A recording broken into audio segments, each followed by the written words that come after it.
नमस्कार. स्टुडिओ संजीवनीमध्ये तुम्हा सगळ्यांचं पुन्हा एकदा मनपूर्वक स्वागत.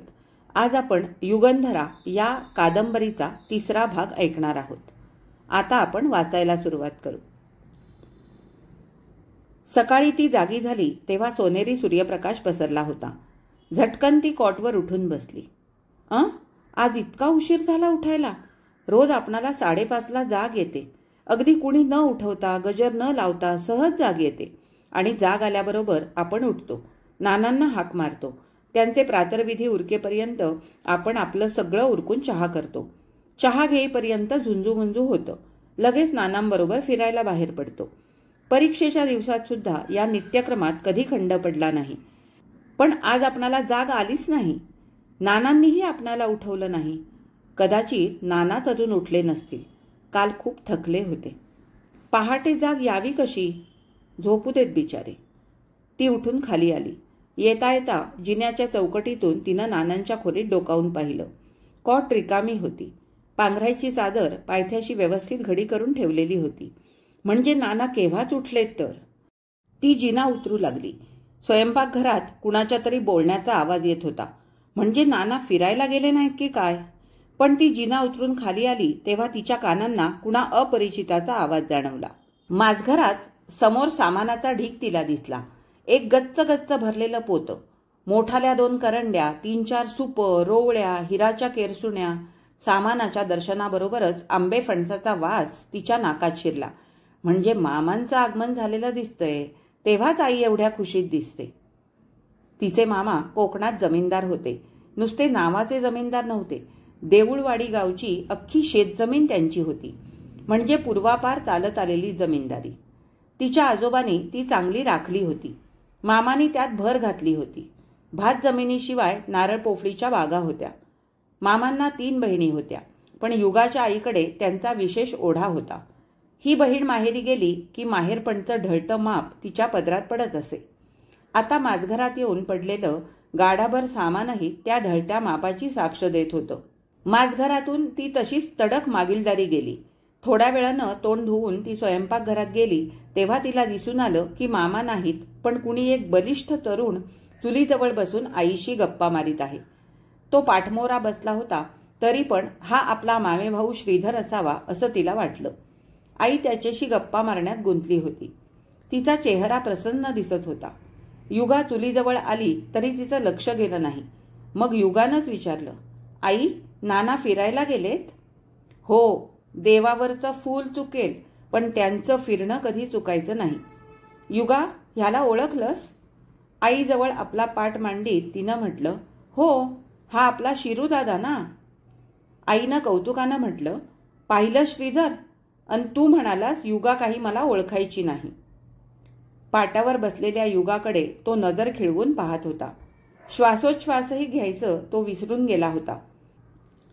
तिचं सौंदर्य त्याच्या नजरेत मावत नव्हतं. त्याची दृष्टी दिपून गेली होती. क्षणभरानं त्यानं म्हटलं, बरं का आत्या, पण हिला मात्र मी ओळखलं नसतं. केवढा बदल झालाय हिच्यात. गेल्या 5-6 वर्षात तू हिला पाहिली नाहीस. मॅट्रिक व्हायच्या आधी देऊळवाडीला आली होती. त्यानंतर आली कुठं? गेल्या वर्षी माझ्याबरोबर चल म्हटलं तर पुस्तकाने हिला सोडायला हवं ना. हिनं पुस्तकांना सोडलं नाही म्हणून तर पहिली आली. आत्या, फर्स्ट क्लास येणं म्हणजे काय चेष्टा आहे? आम्ही सगळा जन्म घालवला तरी आम्हाला ते जमायचं नाही.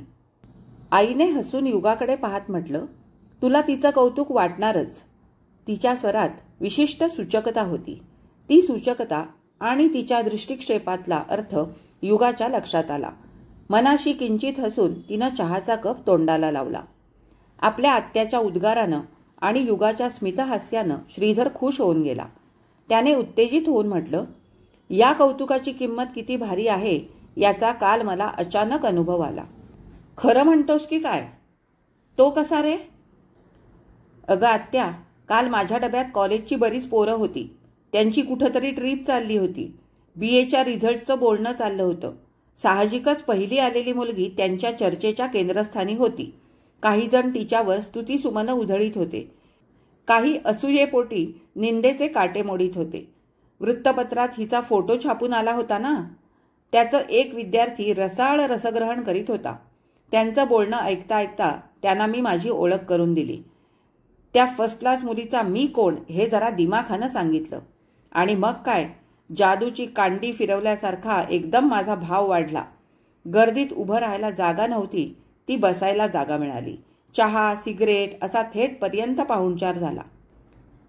आत्या अभिमानानं भाच्याकडे पाहत राहिली. युगा चहाचे घोट घेत मनाशी हसत होती.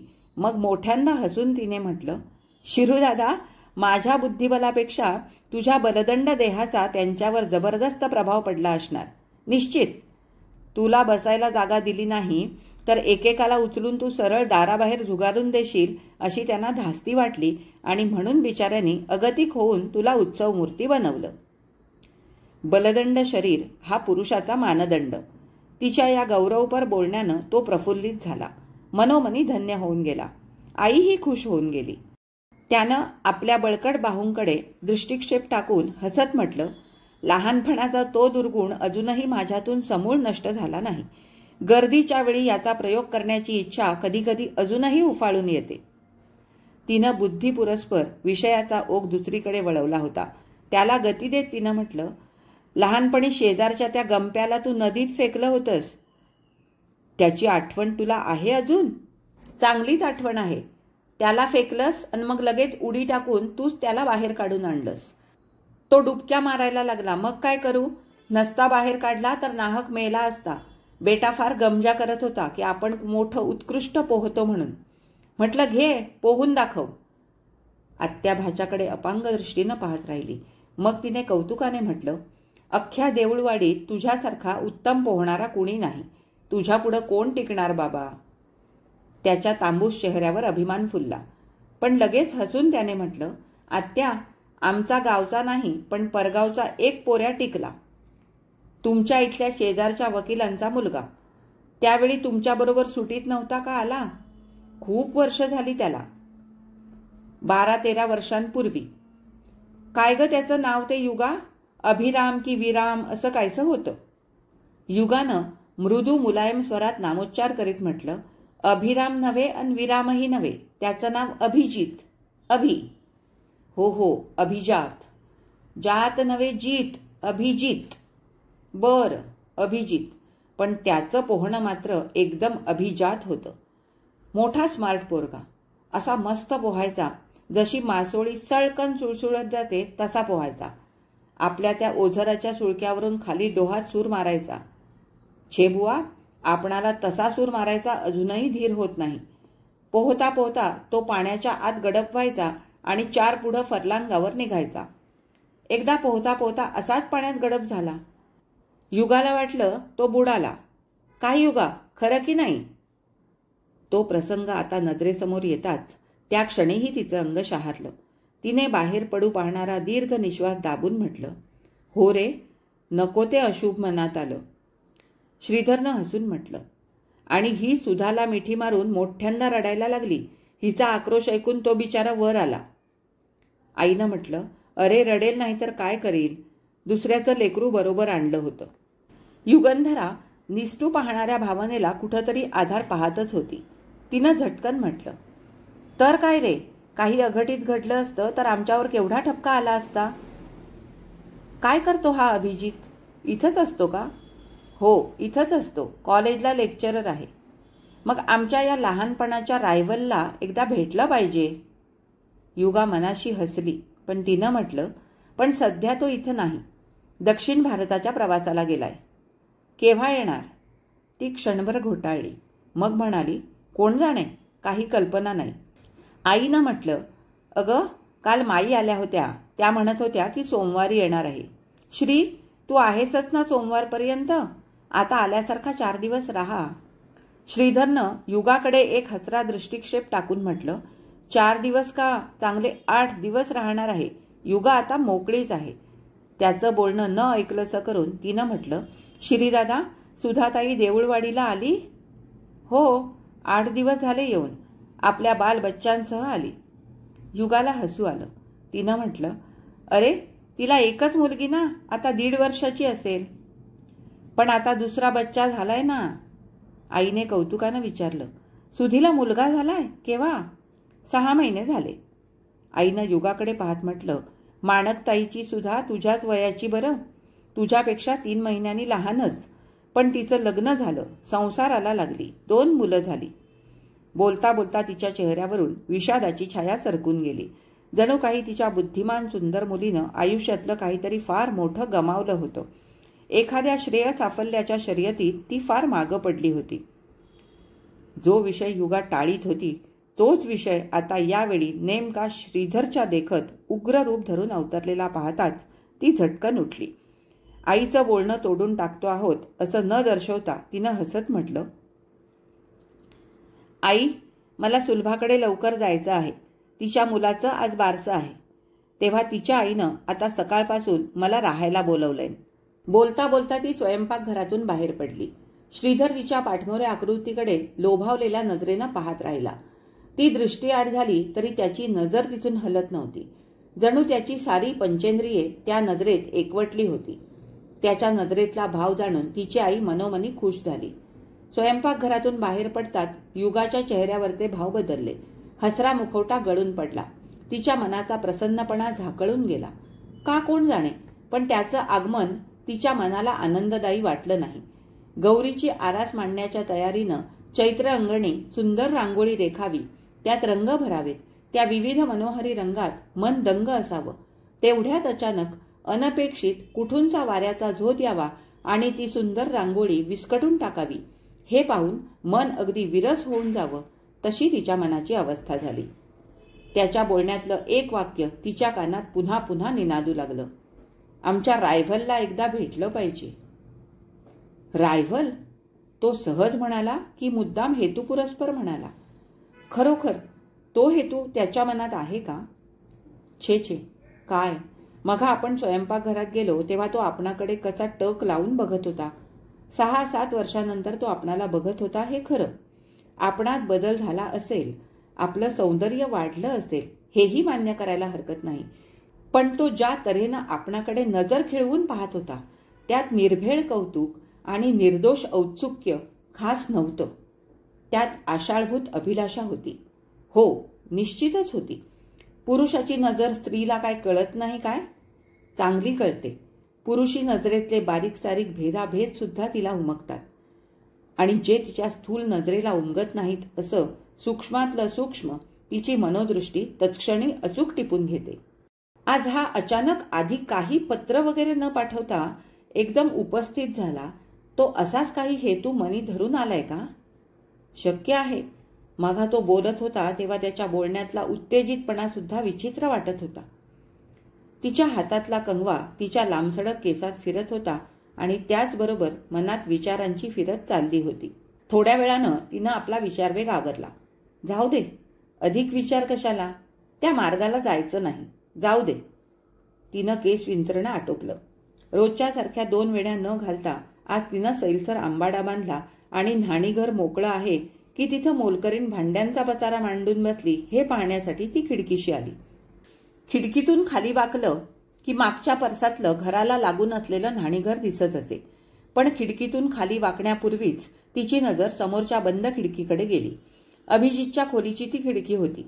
दोन्ही परसातल्या आम्रवृक्षांच्या फांद्यामधून पलीकडची ती खिडकी स्पष्ट दिसत असे. आणि खिडकी उघडी असली म्हणजे दुर्बिणीतून पाहिल्यागत आतलं, समोर कपाट, जवळच खुंटीवर हँगरला लावलेले त्याचे कपडे, खिडकीलगत असलेलं त्याचं लिहिण्याचं टेबल, सगळं दिसत असे. तो असला की ही खिडकी उघडी असे, तो नसला की ही तोंड मिटून बसे. पूर्वी ही खिडकी अष्टौ प्रहर उघडी असे, पण ही खिडकी उघडी टाकून त्याचा मालक बाहेर गेला की चिमण्या खोलीत बिंदिक्कत शिरून त्याच्या खोलीचा ताबा घेत. आपल्या घरकुलाला सोयीस्कर जागा शोधण्यासाठी खोलीभर भिरभिरत. तेवढ्यात अवकाशात घाईघाईनं गवत काटक्या आणून कुठंतरी खुपसून ठेवीत. तीच जागा पूर्वी हेरून ठेवलेली चिमणी त्याच वेळी येऊन आपला हक्क तिथं प्रस्थापित करी. मग काय, भांडण, चिवचिवाट, एकीनं आणलेला कापूस, काटक्या, गवत उस्कटून खाली फेकून देणं, अनर्थ सुरू होई. एकदा तर एक पोपट त्या खिडकीतून सरळ त्याच्या टेबलाच्या दवतीवर मोठ्या डौलानं बसला. राघूच्या वजनानं दवतीचा तोल गेला. ती बिचारी तिथंच कोलमडली. पोपटानं विजयोन्मादानं पंख फडफडावले. पंख निळ्या शाईनं भरले. टेबलावरच्या हरेक वस्तूला त्यानं निळा रंग माखला आणि निळे पंख घेऊन तो उडून गेला. ती दुर्दशा पाहिल्यापासून अभि बाहेर जाताना न विसरता न चुकता खिडकी बंद करून घेऊ लागला. युगा त्या बंद खिडकीकडे पाहत राहिली. आणखी 4 दिवसांनी ही बंद खिडकी उघडेल. ती मनाशीच हसली आणि मनात म्हणाली, अभि, तुझा रायव्हल इथं आलेला आहे. त्याच्याशी तुला द्वंद्व खेळावं लागेल. तेव्हा येताना म्हैसूरच्या म्युझियममधून अगर तंजावरच्या राजवाड्यातून 2 छानशा पल्लेदार तलवारी आण. आपल्या या कल्पनेची तिला मोठी गंमत वाटली.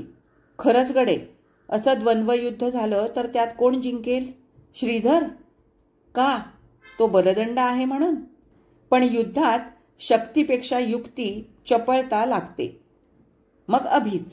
त्या बंद खिडकीकडे ती तशीच पाहत राहिली. मग भानावर येऊन त्या बंद खिडकीला उद्देशून म्हणाली, सुलभेकडे वेळेवर गेलं पाहिजे, नाहीतर तीच युद्धाला उभी राहील आणि आपल्या बाळाच्या बारशाला यायला असाच उशीर करील. क्षणात आपल्या अनुच्चारित संभाषण उत्तरार्धानं ती विलक्षण लज्जित होऊन गेली.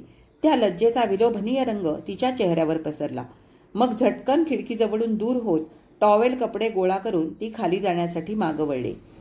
त्याचवेळी समोर दारातून श्रीधर आत येत होता. त्याच्या हाती आंब्याची करंडी होती. हनुमंतानं हातावर धरलेल्या द्रोणगिरीसारखी त्यांना ती जड करंडी सहज धरली होती. दारात पाऊल पडतात तिचं लज्जांकित मुख त्याच्या दृष्टीस पडलं आणि तो विलक्षण हर्षभरीत झाला. करंडी तिच्यापुढं ठेवून त्यानं म्हटलं, युगा, ही तुझ्यासाठी खास भेट. तिनं स्वतःला सावरलं. चेहऱ्यावरची लज्जेची लाली निपटून टाकली आणि संथ स्वरात विचारलं, माझ्यासाठी खास भेट? हो हो, खास भेट. मी माझ्या हातानं अगदी निवडक फळं यात भरली. त्याच्या उत्तेजित स्वराकडे दुर्लक्ष करून तिनं म्हटलं, अरे शिरी दादा, पण एवढे आंबे, इतक्या 2 करंड्या कशाला आणल्यास? एवढे आंबे? अगं, हे केवळ अर्घ्य आहे. अर्घ्य? हां, अर्घ्य. समुद्रातलं ओंजळभर पाणी घेऊन ते त्यालाच भक्तिभावानं मनात काही प्रार्थना म्हणून अर्पण करायचं, याला अर्घ्य म्हणतात बरं. त्याच्या बोलण्यातला गूढार्थ तिला कळला, पण न कळला असं दाखवून ती किंचित हसली. स्मितहास्यानं उजळलेल्या तिच्या चेहऱ्याकडे तो पाहतच राहिला. मग त्यानं म्हटलं, युगा, बाबांनी तुला बोलवलं आहे. बऱ्याच वर्षात आली नाहीस. आई तर म्हणाली की येताना युगाला घेऊनच ये. सुधी तर तुझी वाट पाहते आहे. तिनं हसून म्हटलं, ही सगळी आमंत्रणं मी आनंदाने स्वीकारते, पण देऊळवाडीला यायचं म्हणजे एसटीतून उतरल्यावर 3 मैल रानमाळ तुडवीत शेतांच्या बांधावरून कसरत करीत जायचं. छेरे, नाकी दम येतो. पण आता काही शेतं तुडवायला नकोत. आम्ही सरळ रस्ता करून घेतलाय. आता पावसाळ्यानंतर एसटी दाराशी येऊन उभी राहील. अरे वा, म्हणजे खूपच सुधारणा झाली तर. तिच्या साध्या सरळ उद्गारात त्याला प्रतिसाद मिळाल्याचा भास झाला. त्यानं उत्तेजित होऊन म्हटलं, व्हायलाच हवी. पावसाळ्यानंतर गावात इलेक्ट्रिसिटी पण येणार आहे. खेड्यात सुधारणा नाही केली तर शहरातल्या माणसांना 3 मैलांची पायपीट करावी लागते आणि त्यांच्या नाकी दम येतो. युगा हसली. चालू विषयाची पायपीट तिलाही नको होती. तिनं विषय बदलीत म्हटलं, शिरीदादा, मामा, मामी, सगळी मंडळी ठीक ना? सगळी ठीक. गंभीर चेहरा करून त्यानं म्हटलं, पण एक ठीक नाही. एक ठीक नाही? ते काय? तू हे शिरीदादा करतेस ना ते. तिच्या कपाळी कळेना कळेशी आठी पडली, पण लगेच तिनं हसून म्हटलं, मोठ्या भावाला दादा म्हणणं योग्य नाही का? त्या दृष्टीनं पाहिलं तर स्त्रीचं पुरुषाशी विश्वबंधुत्वाचं नातं आहे. सगळ्या पुरुषांची बंधुत्वाचं नातं कसं जमेल? त्याची गंभीर मुद्रा उजळली.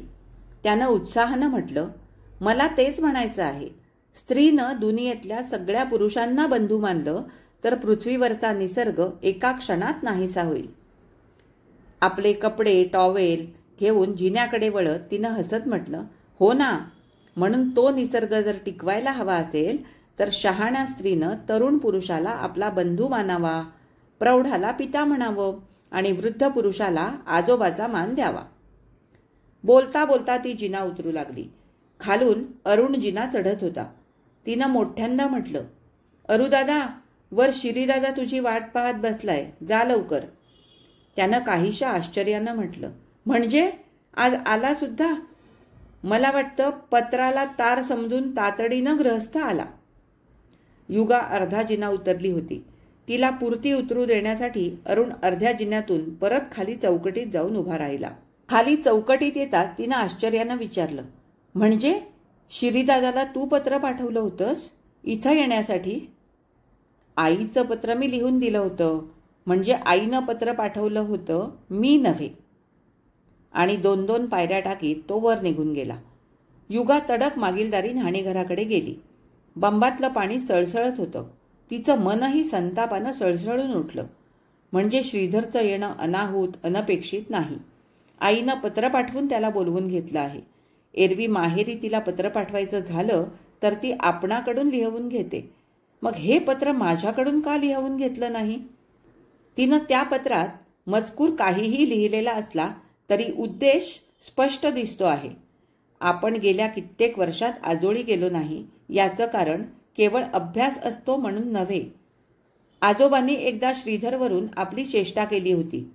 मामाही बहिणीला म्हणाले होते, अक्का तुझी मुलगी आमच्या घरात देऊन टाक, इनामदारीण बनेल. आपण त्यावेळी खूप चिडलो होतो. आता आजोळी पुन्हा कधी जायचं नाही असा निर्धार करून टाकला होता.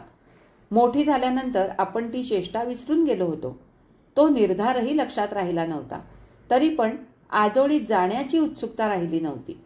खेडेगावात आपणाला करमणार नाही म्हणून आपणाला तिकडं जाणं नकोसं वाटतं.